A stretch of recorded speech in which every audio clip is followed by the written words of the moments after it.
যুক্তরাষ্ট্র ছাড়াও প্রতিবেশী দেশগুলোর সঙ্গে কূটনৈতিক সম্পর্ক জোরদারে অন্তর্বর্তী সরকার সঠিক পথেই হাঁটছে বলে মনে করছেন বিশেষজ্ঞরা।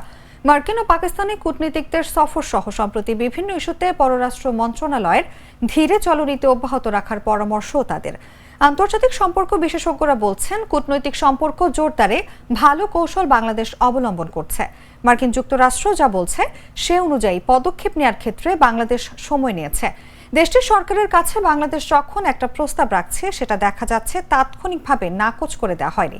যেহেতু যুক্তরাষ্ট্রে আমাদের দূতাবাস রয়েছে, সেখানকার কর্মকর্তাদের মাধ্যমে কূটনৈতিক আলাপ চালিয়ে যেতে হবে। এছাড়াও ভারত ও পাকিস্তানের সঙ্গে অন্তর্বর্তী সরকার সম্পর্ক রাখতে পারে, যেটা বাংলাদেশের স্বার্থ রক্ষা করে, আবার দেশ দুটিরও স্বার্থ ক্ষুণ্ণ হয় না। এটা ফরেন পলিসি থেকে ভবিষ্যতে একটা দিক নির্দেশনা দেবে। এছাড়া মিয়ানমার সহ দক্ষিণ এশিয়ার সব দেশের সঙ্গে সম্পর্ক উন্নয়নে বাংলাদেশের অগ্রণী ভূমিকা ভবিষ্যতে ইতিবাচক ফল দেবে বলেও মনে করেন বিশেষজ্ঞরা।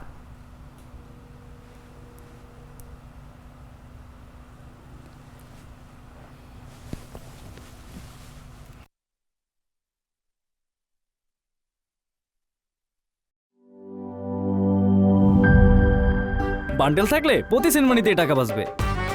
বিকাশ সেনমানি বান্ডিল কিনে জিতুন প্রতি লেনদেনে।